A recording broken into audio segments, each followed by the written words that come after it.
بسم الله الرحمن الرحيم. الفاتحة إلى روح حبيبنا وشفينا سيدنا رسول الله صلى الله عليه وسلم وآله وأصحابه وأزواجه وإخوانه من الأنبياء والمرسلين، ثم إلى أرواح مشايخنا ولآبائنا وأمهاتنا ولمن له حق علينا، خصوصا مؤلف هذا الكتاب الحبيب العالم العلامة حبيب أحمد بن زين الحبشي، بأن الله يغفر لهم ويرحمهم ويعلي درجاتهم في الجنة وينفعنا بأسرارهم وأنوارهم وعلومهم وبركاتهم في الدين والدنيا والآخرة بسر الفاتحة.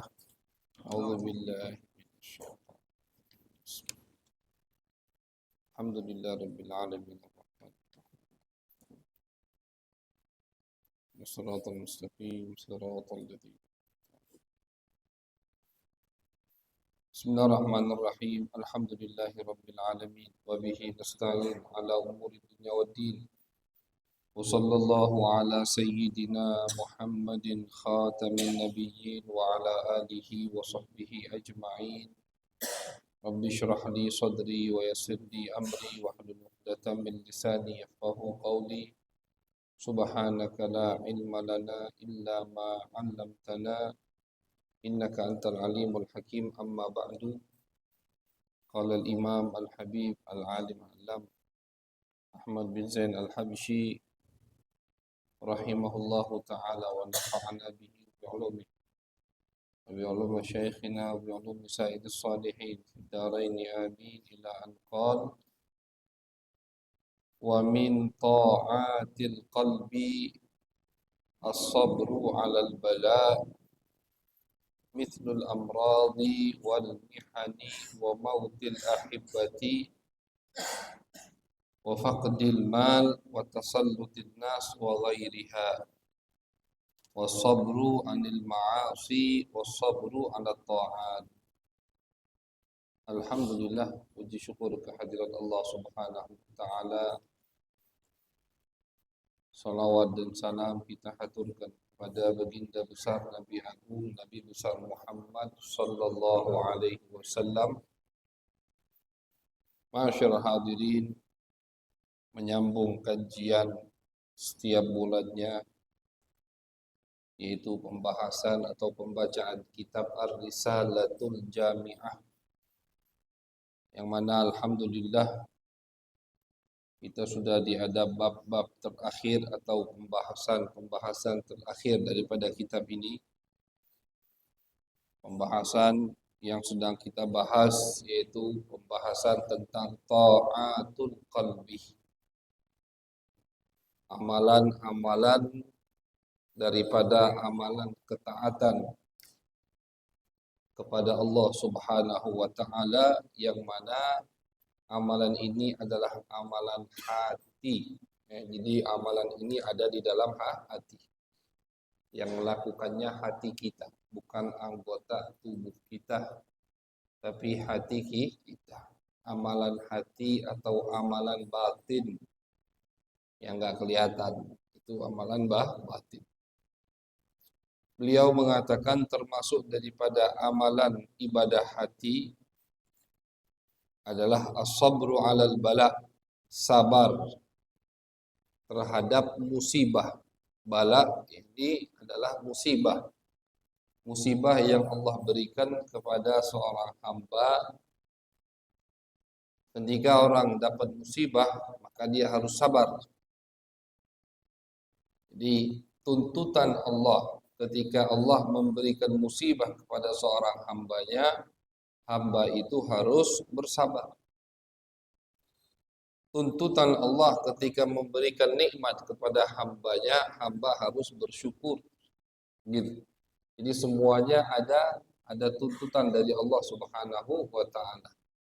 Allah memberikan nikmat, dituntut oleh Allah kita untuk bersyukur. Allah lagi menurunkan musibah, maka dituntut kita untuk bersabar. Dan ketika kita bersabar, dapat pahala dari Allah.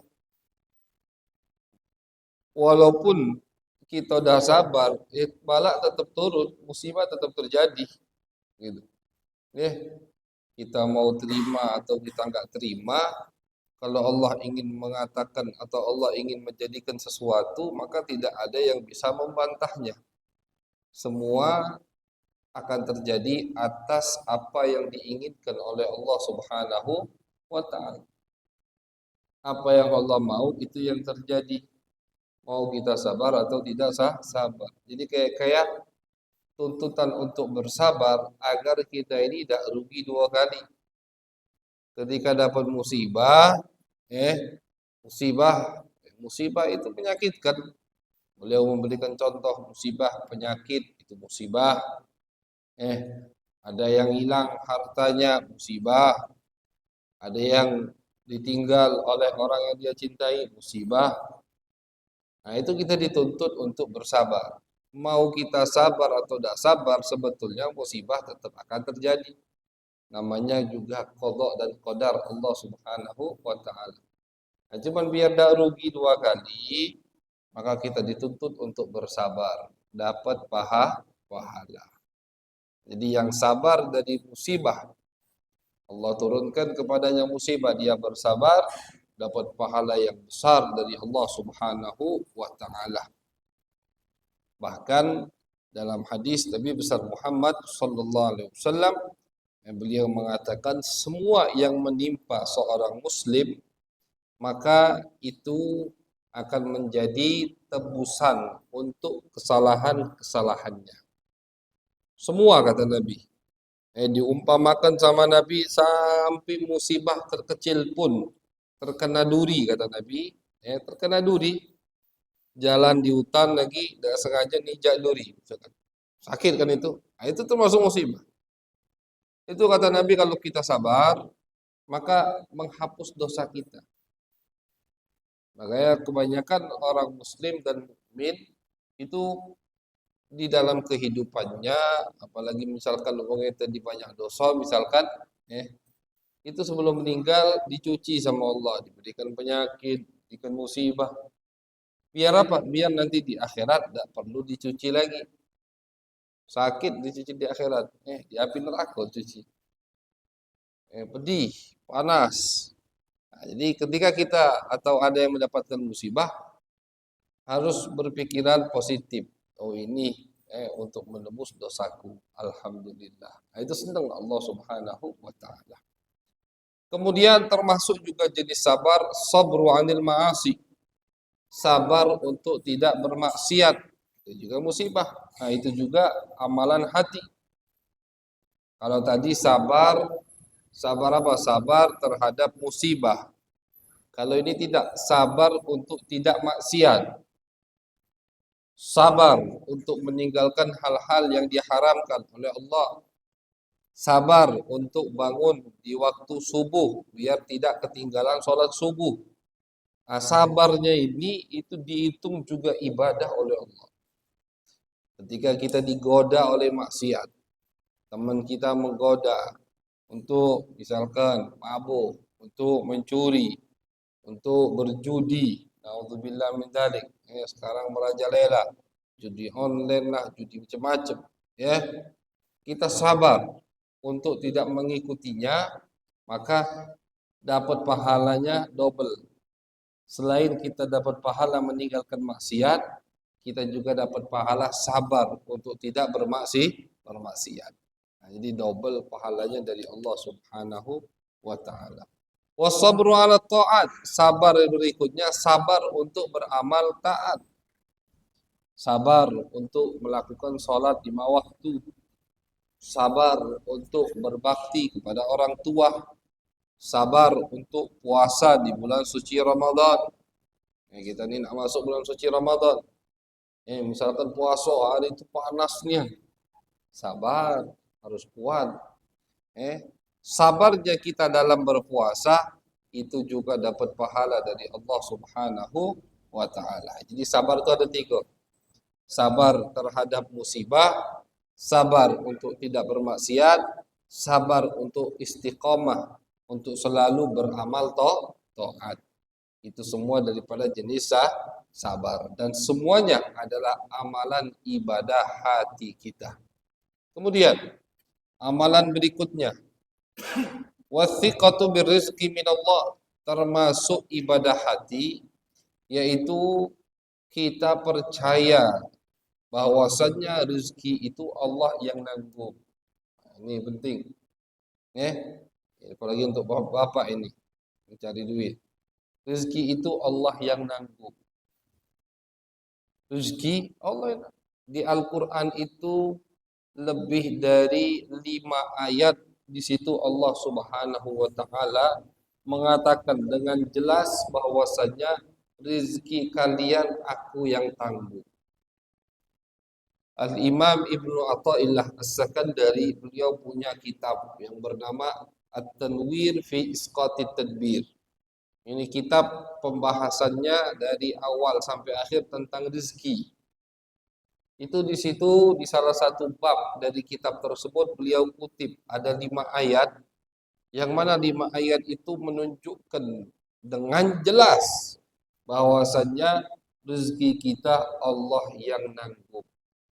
Semua, bukan hanya orang muslim mukmin, bahkan orang kafir pun, Yahudi pun, itu rezekinya yang nanggung adalah Allah. Salah satu ayatnya Allah katakan dalam Al-Quran, "Wa ma min dabbatin fil ardi illa 'ala Allahi rizquha." Kata Allah, tidaklah ada yang melata di muka bumi ini kecuali Allah yang menanggung rezekinya. Semua yang melata, semua yang ada di muka bumi ini Allah yang nanggung. Jadi kita ini kadang lebih percaya dengan tabungan kita, lebih kita percaya dengan pekerjaan kita, lebih percaya dengan tanah atau kebun atau sawah yang kita miliki daripada percaya kepada Allah. Kalau tidak punya tabungan, stres pikirannya. Hati-hati, jangan sering-sering stres. Stres itu datang ke penyakit. Galau-galau penyakit itu dari stres. Jangan, karena ada Allah Subhanahu wa taala. Tugas kita hanya ikhtiar. Tugas manusia hanya berusaha. Jangan pening, jangan pening. Masalah yang udah ditanggung sama Allah, kita peningi. Sedangkan hal-hal yang tidak ditanggung oleh Allah, kita tidak pikirkan. Jadi kata ulama, coba dibalik. Yang ditanggung sama Allah masalah rezeki. Tapi semua orang pusing mikirin rezeki. Sedangkan yang tidak ditanggung sama Allah masalah ibadah, masalah amal kita, baik atau jelek, itu Allah nggak nanggung. Yang amalnya baik surga, yang amal jelek neraka. Dipasrahkan ke kita. Terserah kalian mau beramal apa kata Allah. Tapi ingat, yang akan menghisapnya adalah aku. Nah itu. Jadi kan sebagian ulama, Abu Yazid Al-Bustami, beliau mengatakan, ya Allah, coba dibalik. Coba masalah akhirat ditanggung sama Allah, masalah dunia dari ditanggung. Begitu. Karena dunia selesai, walaupun misalkan umur kita panjang insya Allah dalam taat walafiat, tapi tetap ada selesainya. Ada wong umur 100 tahun, ya sampai 101, misalkan selesai, 102-nya meninggal. Nama dunia ini ada akhirnya. Sedangkan akhirat itu tidak ada akhirnya. Akhirat tidak ada akhirnya. Yang ditanggung sama Allah kehidupan kita di dunia, yang tidak ditanggung kehidupan kita di akhirat. Oke, Abu Yazid Al-Bustami mengatakan, oh coba dibalik sama Allah, enak. Yang ditanggung kehidupan di akhirat yang tiada akhirnya, yang enggak ditanggung sama Allah kehidupan di dunia yang ada akhirnya. Begitu. Sehingga yang pengen kaya ya atau yang pengen dapat duit harus kerja, yang enggak pengen dapat duit enggak usah kerja karena enggak ditanggung sama Allah, kan begitu. Tapi tidak dibalik sama Allah. Jadi yang seharusnya kita pikirkan, kita tidak pikirkan. Yang seharusnya tidak kita pikirkan, kita pikirkan. Itulah kebalik pikiran umat akhir zaman. Kalau kita sekarang kayak gini, kalau seorang anak kecil tuh, itu apakah dia pusing mikirin rezeki? Tidak pusing. Anak-anak kecil tuh. Berapa? Oh, ada yang nanggung. Butuh duit tinggal minta. Lapar tinggal bilang mau makan. Baju ada terus. Dia tidak mikirkan sabun yang cuci bajunya. Dia semua. Kita terhadap Allah harus seperti anak kecil kepada orang tuanya. Ketika kita masih kecil, tidak mikirkan rezeki. Pas lah mulai tua, lah mulai besar, punya tanggungan, punya beban, mulai dilepas sama orang tuanya, baru di situ kita pening mikirkan rezeki. Padahal kita punya Allah Subhanahu wa taala. Seorang hamba kepada Tuhannya itu dari segi keyakinannya bahkan harus lebih. Tapi paling tidak seperti seorang anak yang yakin kepada kedua orang tuanya. Ketika anak memiliki kedua orang tua atau memiliki yang menanggungnya, anak tadi tidak mikirin rezeki, begitu juga kita. Bahkan harus lebih. Kayak Al-Imam Ibnu Athaillah. Beliau di salah satu kitab yang lain, Tajul Arus Al-Hawi di Tahdhibin Nufus. Beliau mengatakan, kata beliau, sebagaimana seorang ibu tidak akan pernah melepaskan anaknya, begitu juga Allah Subhanahu wa taala. Bapak misalkan yang udah umur 60 tahun, punya ibunya umur 80 tahun. Bapak yang umur 60 tahun di depan ibunya itu seperti anak yang masih umur 10 tahun. Tidak ada anak yang dewasa di depan ibunya. Gak ada anak yang tua di depan ibunya. Walaupun anaknya tadi udah bercucu, udah punya cucung anaknya, tetap ketika di depan ibunya diperhatikan makannya, minumnya. Ibunya udah tua, ditanya ini gimana, wah perhatian. Itulah seorang ibu. Ibu itu sama anak, sayangnya walaupun anaknya udah dewasa, udah tua, tetap dianggap kayak anak itu umur 10 tahun. Beda dengan bapak. Kalau bapak ke anaknya lihat anaknya udah bisa cari duit, udah dilepas kan begitu. Udah jadilah bekerja dewe kan begitu. Mandiri, ya kan orang tua kalau laki kan mendidik anaknya untuk mandiri. Beda dengan ibu. Kalau ibu itu tidak pernah didik anaknya untuk mandiri karena saking sayangnya itu mengalahkan pendidikannya, mengalahkan tarbiyahnya untuk seorang anak. Makanya harus diimbangi sama bapak. Kalau ibu kan perasaannya itu lebih kuat. Oh kesian anakku, kesian. Akhirnya anaknya tua, ajaknya itu sih. Kalau udah diimbangi sama bapak. Nah, makanya diumpamakan sama Nabi Muhammad SAW. Sayangnya Allah kepada hambanya itu melebihi sayang seorang ibu kepada anaknya. Itu perumpamaan disebutkan oleh Nabi besar Muhammad SAW. Sayangnya Allah kepada hambanya itu melebihi sayang seorang ibu kepada anak-anaknya. Jadi sebagaimana ibu tidak akan pernah melepaskan anaknya, melepaskan maksudnya perhatiannya, ngurusi anaknya, ngambilkan minum. Ini anak udah tua bangko padahal masih ibunya ngebei minum, muat ke teh, begitu kan? Nah, begitu juga Allah Subhanahu wa taala. Bahkan Allah lebih sayang kepada kita daripada ibu kita. Jadi harus kita itu berusaha setiap hari atau setiap kita gelisah dengan hal-hal yang berkaitan dengan rezeki, harus kembali kita ingat kita punya Tuhan yang amat kaya, yang tidak lupa dengan kita, dan Tuhan kita sendiri Allah mengatakan di Al-Quran bahwasanya rezeki kalian aku yang takdir. Jadi kalau kita punya orang tua yang nanggung, kita punya bos, misalkan kita punya bos kita ngejamin semua kebutuhan kita. Wah itu uang hidupnya nyengih terus. Ngapa? Butuh apa-apa tinggal telepon bosnya, dikasih sama bos. Nah, sekarang kita punya Allah Subhanahu wa taala. Cuman keyakinan kita tidak kuat seperti keyakinan kita kepada orang tua kita, kepada bos kita, kepada atasan kita. Jadi termasuk daripada amal ibadah hati percaya bahwasannya rezeki itu dari Allah Subhanahu wa taala. Tidak akan seorang hamba meninggal dunia sampai memang rezekinya udah selesai. Selagi rezekinya belum selesai, maka dia tidak akan meninggal dunia.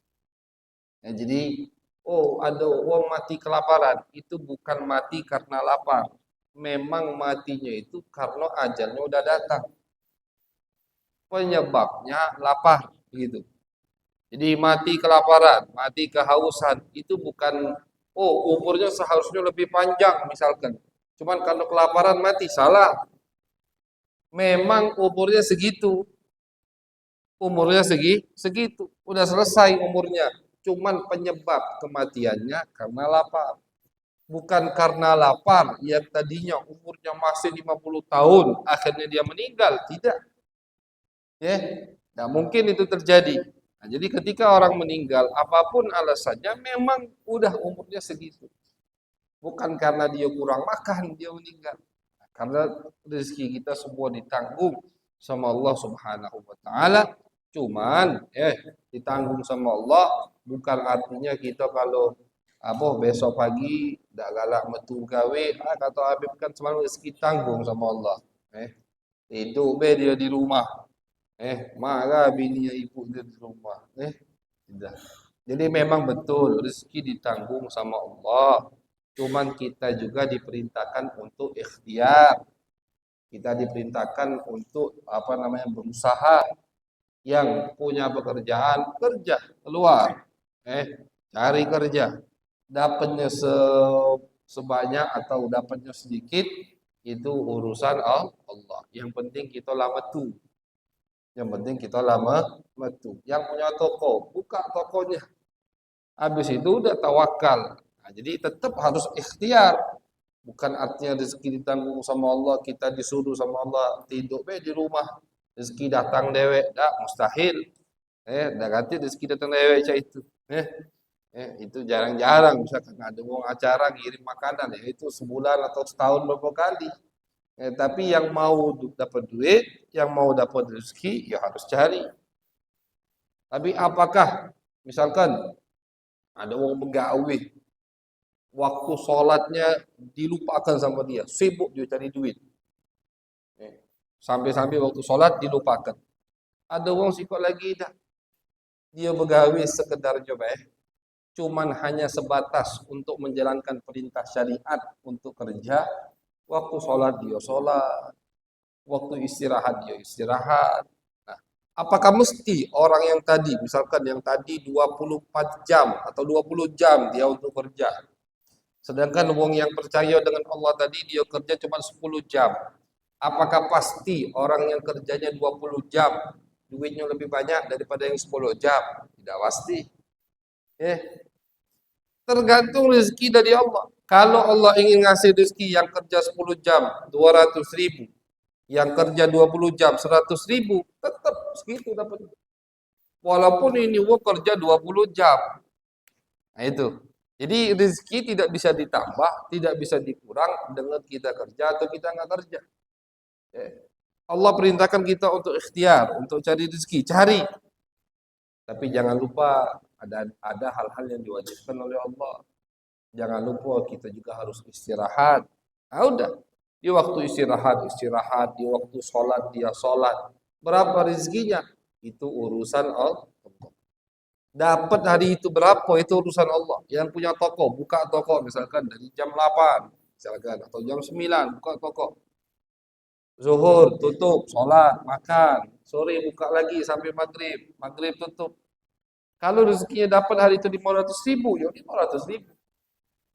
Toko sebelahnya buka dari pagi jam 6 sampai jam 6 lagi. Tidak tutup niat. Cuma dapat 200.000. Begitulah rezeki dari Allah. Jadi kita diperintahkan untuk tawakal. Dan kita diperintahkan untuk ikhtiar. Berusaha mencari rezeki. Dan kita tidak diperintahkan untuk terlalu memaksakan. Untuk mendapatkan rezeki. Jadi harus kita percaya bahwasannya rezeki kita ditanggung oleh Allah Subhanahu wa taala. Wong yang yang belajar ilmu seperti ini atau yang mengerti hal-hal seperti ini, insya Allah hidupnya tidak pernah stres. Ya, tidak pernah stres. Ada hajat, minta sama Allah. Dikabulkan, alhamdulillah. Tidak dikabulkan, berarti disimpan di akhirat, kan begitu. Selesai. Ya, jadi hidupnya itu tenang terus. Kenapa? Terima dengan apa yang diputuskan oleh Allah Subhanahu wa taala. Wa bughdud dunya. Termasuk daripada amalan hati, benci dengan dunia, harus benci dengan dunia, wa adawatun nafsi wa syaitan, benci, memusuhi hawa nafsu, memusuhi setan. Itu harus. Dunia ini harus kita benci. Maksud benci dunia itu bukan artinya kita merengut nyengok duit, nyengok duit. Ya, bukan itu artinya. Arti benci dunia itu jangan sampai dunia menjadikan kita lupa dengan Allah itu. Jangan sampai dunia menjadikan kita lupa dengan akhirat.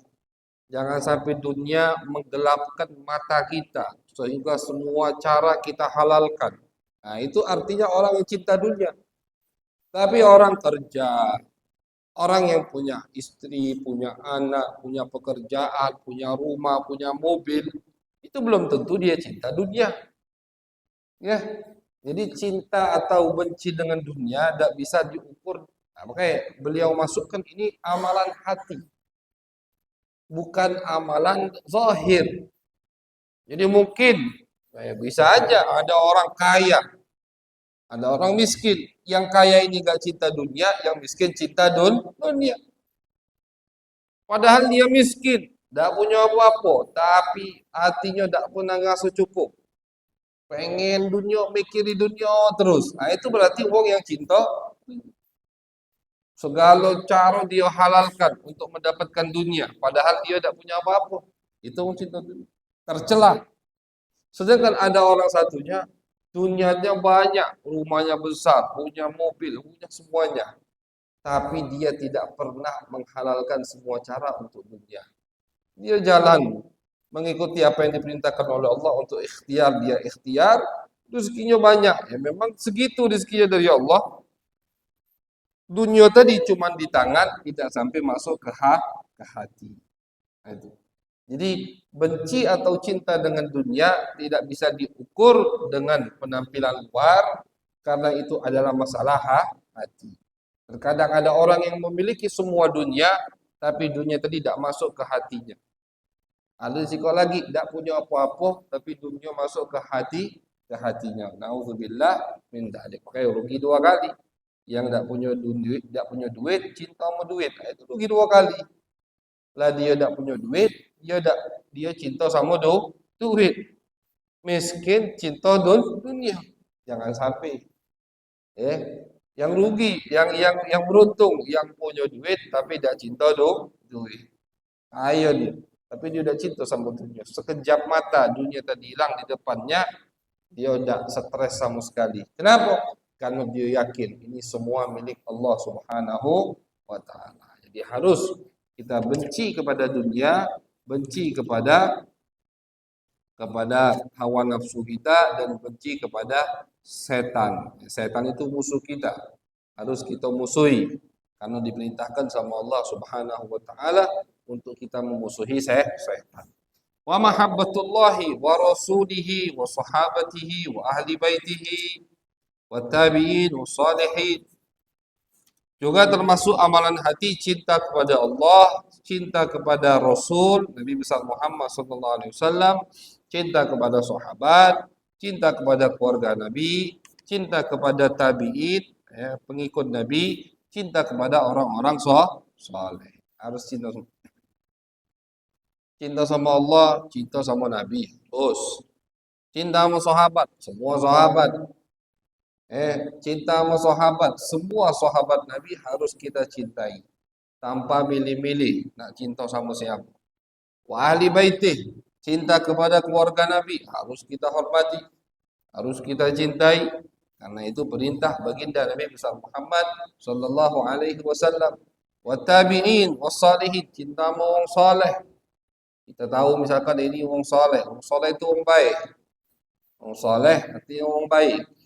wong yang istiqomah dalam beribadah kepada Allah. Ya, atau dengan kata lain para wali. Nah, itu harus kita cintai. Hati-hati di zaman akhir ini mulai banyak dikritiki. Mulai banyak orang yang tak percaya dan kalah cinta sama sahabat Nabi Muhammad. Ada yang macam itu. Mengkritiki sahabat-sahabat Nabi, hati-hati. Kalau kita dengar ada penceramah, ada khatib, ada ustaz mengkritiki sahabat Nabi, tak usah didengar. Kalau dia lagi di masjid, metu, tak usah masuk masjid. Jangan masuk, hati-hati. Pengurus masjid dosa kalau masukkan ustaz-ustaz yang macam itu. Kalau dia berani mengkritiki sahabat Nabi besar Muhammad sallallahu alaihi wasallam, berani menjatuhkan sahabat Nabi Muhammad sallallahu alaihi wasallam dengan dalil apapun, ilmiah lah, sejarah lah, apa be alasannya, kalau omongannya tadi menjatuhkan apalagi mencaci sahabat Nabi Muhammad SAW, usir dari masjid. Kenapa? Karena itu pasti bukan ajaran yang benar. Itu pasti akidah yang sesat. Yang membenci sahabat Nabi, naudzubillah, diancam sama Nabi besar Muhammad sallallahu alaihi wasallam. Dalilnya apa, be? Mau dalilnya ini ilmiah, mau dalilnya ini sejarah, ini fakta, dalilnya apa baik? Kalau sudah dia mengarah kepada kebencian kepada sahabat Nabi Muhammad sallallahu alaihi wasallam, maka usir dari masjid, dari desa kalau bisa. Jangan masukkan desa kita. Karena ini udah akidah yang sesat, akidah yang dibenci oleh Nabi besar Muhammad sallallahu alaihi wasallam. Wa ali baiti, cinta kepada keluarga Nabi. Siapa keluarga Nabi? Anak keturunan daripada Siti Fatimah radhiyallahu taala anha. Siapa keluarga Nabi? Istri-istri Nabi Muhammad. Siapa keluarga Nabi? Paman-paman Nabi Muhammad sallallahu alaihi wasallam. Mereka semua adalah keluarga baginda Nabi besar Muhammad sallallahu alaihi wasallam yang wajib kita cintai. Tidak usah terpengaruh. Sekarang ini banyak pemahaman yang sesat itu banyak. Dan kalau kita perhatikan semua yang diserang itu pondasi-pondasi agama. Hati-hati, ada yang meragukan sahabat Nabi, ada juga yang meragukan keluarga Nabi Muhammad sallallahu alaihi wasallam. Jangan galak dirusak keyakinan yang sudah kita yakini turun menurun. Yang mana ini pendapat si Kok Wong. Yang lucu itu pendapat si Kok Wong. Dia percaya, sedangkan ribuan ulama melawan pendapat tadi dia tidak percaya. Umpama kita salah mencintai, kita cinta sama keluarga Nabi ini, tak taunya ini Habib palsu misalnya. Ini umpama, ya, tak taunya itu Habib palsu, dapat pahala tetap. Karena yang namanya cinta itu kan tergantung prasangka kita, baik sangka kita. Ketika kita cinta udah sama satu, kita nyangkut dia wali misalnya. Ada orang kita nyangkut dia wali, tak taunya bukan wali, orang bejat itu, tetap dapat pahala. Walaupun kita kira kita sangkut dia wali, kita sangkut dia orang soleh, dia ke masjid, oh masya Allah dia salat subuh, tak taunya maling di masjid, misalkan, tak taunya maling, tapi kita udah berbaik sangka, oh masya Allah dia sebelum subuh udah ke masjid, itu dapat pahala kita. Kita baik sangka itu dapat pahala, tak taunya dia tadi maling. Tapi misalkan ada orang nak ke masjid, dia nak maling niat, kita buruk sangka dapat dosa walaupun kita benar. Walaupun kita benar, tapi cuman dari sangka kita. Ya, bukan dari nyingoknya mata dia maling, bukan. Nebak-nebak, dia ni maling. Dosa. Kita lihat cowok dan cewek boncengan jam 12 malam. Oh, ini yang dua ni habis maksiat. Tak taunya betul maksiat, dosa kita. Karena kita cuma mengira-ngira. Tak boleh mengira-ngira. Tapi misalkan kita berbaik sangka, oh ini kakak adik, oh ini suami istri. Tak taunya bukan, memang mereka berbuat maksiat. Dapat pahala. Jadi, apa salahnya kalau kita mencintai dengan husnudzon, dengan berbaik sangka. Takutnya kalau kita mengikuti pendapat yang tidak bisa dipercaya tadi, tak taunya pendapat dia salah. Nah, nak ngomong apa kakek di akhirat? Nah, itu. Ya, jadi jangan terpengaruh dengan hal-hal yang seperti itu. Tentu yang melanggar syariat harus kita katakan itu salah. Ada yang melanggar perintah syariat, siapapun itu tetap dikatakan dia salah. Siapapun itu. Mau gelarnya Habib, gelarnya Kiai, Ustadz, anak siapa be, kalau melanggar perintah syariat tetap dikatakan salah. Tapi apakah kita harus benci atau tidak, itu urusan lain. Sama wong kafir be kita tidak boleh benci. Benci ke orangnya tidak boleh, benci ke kafirannya wajib. Benci dia nih ngapo? Kristen, Nasrani misalkan, bukan Muslim. Tapi sama orang jangan benci. Jangan pengertian ketika 1 detik setelah itu dia masuk Islam, cinta kita sama dia. Karena kita tidak benci sama wongnya, yang kita benci amal buruknya. Jadi termasuk daripada amalan hati yang harus kita lakukan yaitu cinta kepada mereka semua, waridha 'anillahi ta'ala wa tawakkulu alaih, dan pasrah dengan keputusan Allah, tawakal kepada Allah Subhanahu wa taala. Itu semua adalah amalan hati yang disebutkan oleh Al-Habib Ahmad bin Zaid Al-Habsyi. Bab berikutnya adalah ma'asil jawari, maksiat-maksiat anggota badan, anggota tubuh. Insyaallah akan kita kaji, kita baca di pertemuan yang mendatang setelah Lebaran. Karena kita akan menghadapi bulan suci Ramadan. Mudah-mudahan kita diberikan selalu oleh Allah taufik hidayah untuk bisa mengisi bulan suci Ramadan dengan amalan-amalan baik, dengan ibadah, dengan tilawatul Quran, sehingga tidaklah keluar bulan suci Ramadan kecuali kita sudah menjadi hamba-hamba yang diridhai, yang dipilih, yang dicintai oleh Allah Subhanahu wa taala. Amin ya rabbal alamin. Allahumma aghna bil ilm wa zayyinna bil hilm wa akrimna bit taqwa wa timna bil afiyah. اللهم اجعل جمعنا هذا جمعا مرحوما وتفرقنا من بعده تفرقا معصوما ولا تجعل فينا ولا معنا ولا إلينا شقيا ولا محروما ربنا تقبل منا إنك أنت التواب الرحيم وصلى الله على سيدنا محمد وعلى آله وصحبه وبارك وسلم والحمد لله رب العالمين والسلام عليكم ورحمة الله وبركاته.